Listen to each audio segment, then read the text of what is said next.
Ya, Assalamualaikum warahmatullahi wabarakatuh. Alhamdulillah, nahmaduhu wa nasta'inu wa nastaghfiruh wa na'udzu billahi min syururi anfusina wa min sayyiati a'malina. Man yahdihillahu fala mudhillalah wa man yudlilhu fala hadiyalah. Asyhadu an la ilaha illallah wahdahu la syarikalah wa asyhadu anna Muhammadan abduhu wa rasuluh. Allahumma salli ala sayyidina Muhammadin wa ala alihi wa sahbihi wa man tabi'ahum bi ihsanin ila yaumiddin. Amma ba'. Bismillahirrahmanirrahim. Ya, Assalamualaikum warahmatullahi wabarakatuh. Okey, hari ni kita nak sambung tajuk kita, iaitu di bawah tajuk kepimpinan lelaki dalam pengurusan kekeluargaan.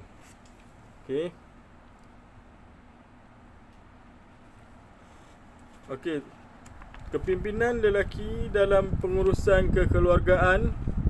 Okey, kepimpinan yang dimaksudkan di sini ialah pembentukan keluarga dengan cara terbaik dan menurut landasan syarak. Begitu juga anak dan isteri hendaklah menghormati dan mengiktiraf kepimpinan suami itu sendiri. Walaupun isteri berpangkat lebih besar melebihi suami, isteri masih menghormati dan menerima hakikat hak kepimpinan tersebut.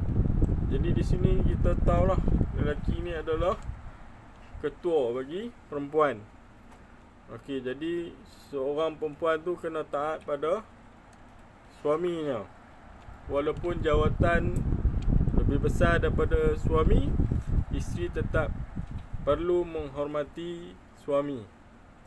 Okey, yang pertama kita nak tengok di sini. Okey, sudah menjadi fitrah dan kurniaan Allah Subhanahu Wa Taala kepada kaum lelaki yang tidak dikurniakan kepada kaum wanita. Jadi Allah Taala bagi jadi lelaki ni lebih daripada segi kekuatan tenaga dan juga pemikiran dan lain-lain lagi berbanding wanita. Fitrahnya Allah Subhanahu Wa Taala mencipta lelaki itu melebihi kaum wanita, khasnya dalam melaksanakan tanggungjawab sebagai ketua keluarga.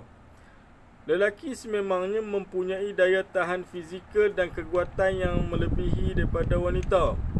Daya tahan menghadapi masalah serta memikul amanah yang besar. Sedangkan wanita itu fizikalnya lemah dan mudah terdedah kepada fitnah. Jadi Allah Ta'ala bagi lelaki ni kuat daripada segi fizikal, daripada segi akal, dari segi keupayaan untuk memastikan bahawa dia ni boleh memimpin kepada perempuan. Dia boleh menjadi pelindung kepada perempuan, kepada isteri, kepada anak-anak. Yang kedua, B, suami telah dipertanggungjawabkan menyara nafkah isteri dan anak-anak mereka. Lantaran itu sudah menjadi tugas suami mencari nafkah untuk ahli keluarga menurut sekadar kemampuannya. Jadi lelaki juga dipertanggungjawabkan untuk mencari nafkah buat anak-anak dan juga isteri. Namun begitu, kepimpinan dan perbezaan tanggungjawab tersebut itu adalah dari sudut untuk memenuhi tuntutan hidup di dunia dan kemasyarakatan sahaja. Berkaitan dengan ibadat dan ketakwaan, lelaki dan wanita mendapat taraf, tugas dan ganjaran yang sama menurut keadaan dan amalan serta kadar yang mereka mampu. Jadi kalau amalan, amal ibadah apa semua sama saja di sisi Allah Subhanahu Wa Taala. Kalau lelaki kena sembahyang, perempuan juga pun kena sembahyang. Kalau lelaki berpuasa, perempuan juga berpuasa. Kalau lelaki menunaikan haji dan umrah, perempuan pun juga akan dipertanggungjawabkan menunaikan haji dan juga umrah. Kalau lelaki dikenakan bayar zakat, perempuan pun sama. Jadi amal ibadah di sisi Allah SWT, lelaki dan perempuan tiada bezanya. Hanyalah ketakwaan di sisi Allah yang diambil kira.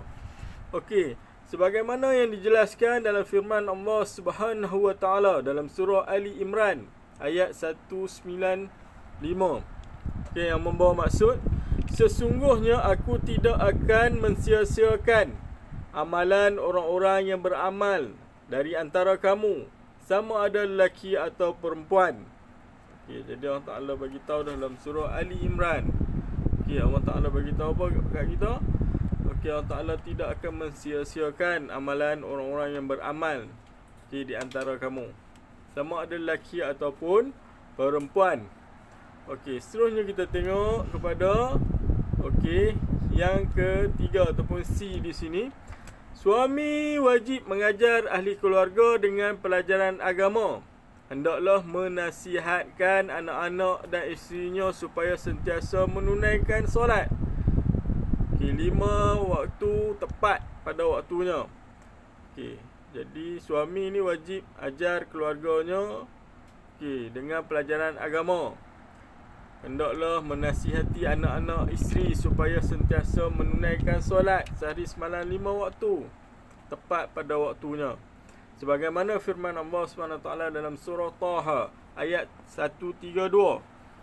Allah SWT berfirman yang berbawa maksud, dan perintahkan keluargamu serta umatmu mengerjakan sembahyang, dan hendaklah engkau tekun bersabar menunaikannya.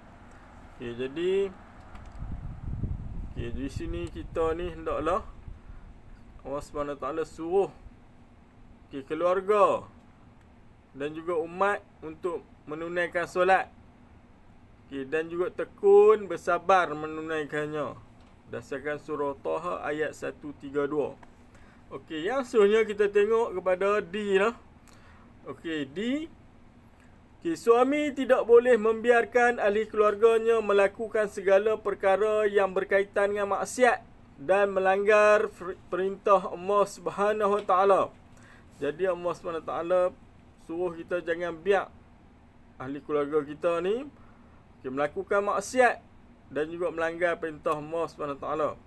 Suami akan dipertanggungjawabkan di hadapan Allah Subhanahu Wa Taala di hari kiamat nanti, sebagaimana yang dijelaskan melalui hadis daripada Umar, riwayat Muslim.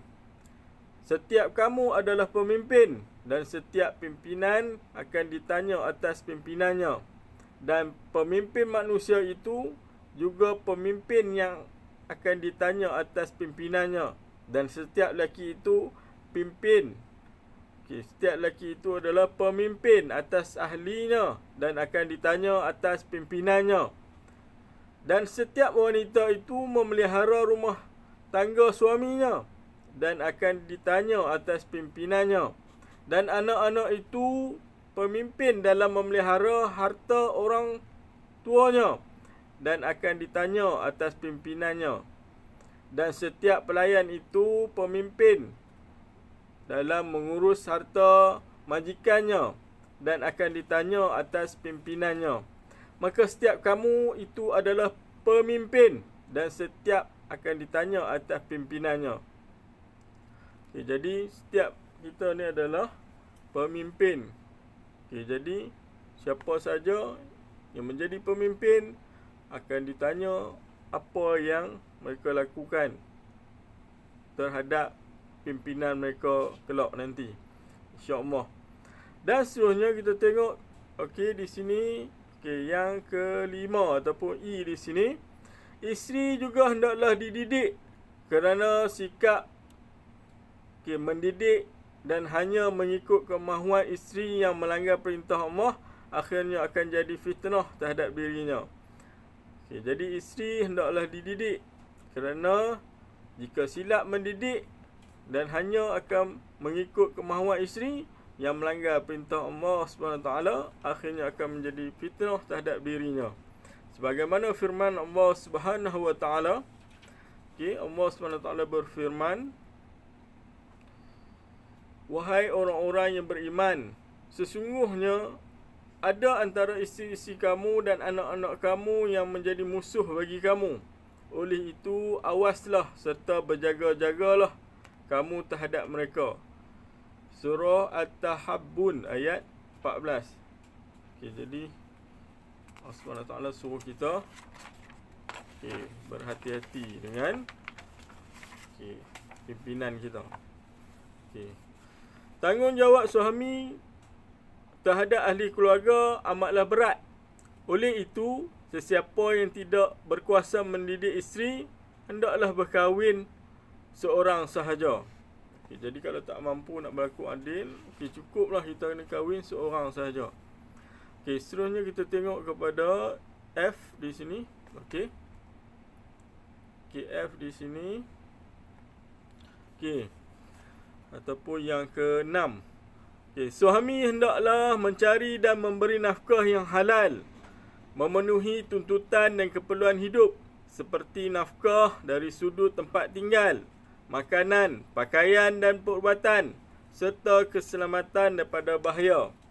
Okay, jadi suami juga perlulah mencari nafkah.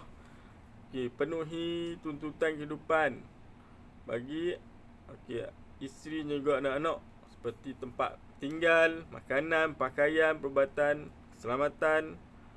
Okay. Sebagaimana firman Allah Subhanahu wa taala,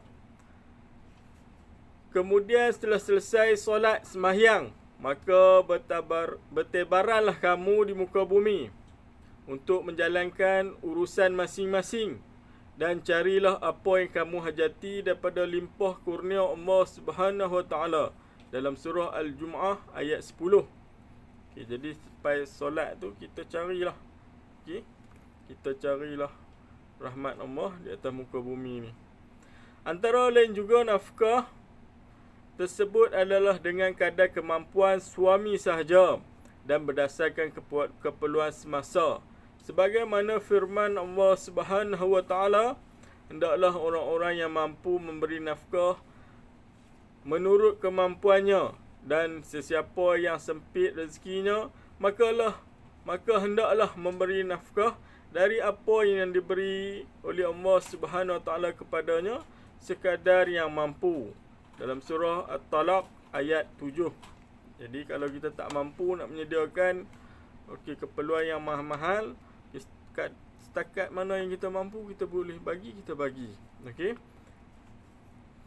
Okey, dan yang seterusnya yang ke-7, selain itu juga tanggungjawab suami terhadap keluarga dan isteri itu ialah dengan mengajar ilmu fardu ain, seperti Al-Quran, hadis, hukum hakam halal haram, bersuci dan ibadat. Okay, seandainya dia tidak berkesempatan untuk mengajar sendiri, maka wajib mencari guru yang dapat mengajar isteri dan juga anak-anak.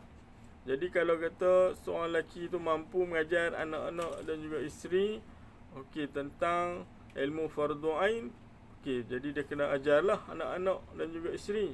Tapi kalau dia tak mampu, kita suruhlah dia pergi kelas-kelas fardu ain yang telah disediakan di surau, masjid, di orang kata di media-media, sama ada media-media sosial pun banyaklah pengajian-pengajian agama, kan? Kita pilih, boleh belajar.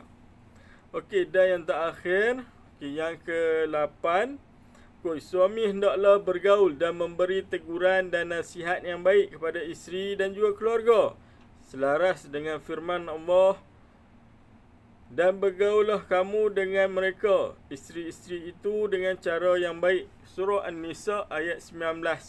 Jadi isteri juga perlulah bergaul mesra dengan isteri dan juga anak-anak, memberi teguran dan nasihat baik kepada anak dan juga ahli keluarga. Jadi itu adalah tanggungjawab yang perlu dilaksanakan bagi setiap manusia yang bergelar pemimpin. Alhamdulillah, setakat itu saja pada hari ini. Sekian, wabillahi taufiq wa hidayah. Assalamualaikum warahmatullahi wabarakatuh.